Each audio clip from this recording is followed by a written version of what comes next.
During the vocabulary lesson, the teacher introduces the word fascinate, and then she asks her class who can use the word fascinate in a sentence. Little Johnny's first to raise his hand, but she knows not to call on him if there's other options. There are, and she calls on little Susie. She says, "What you got, Susie?"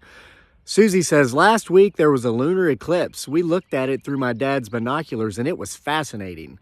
The teacher says, "That's wonderful, Susie, but that's fascinating. That's a derivative of the word fascinate. Who else has something?" She sees little Johnny still has his hand up, but she doesn't want to call on him.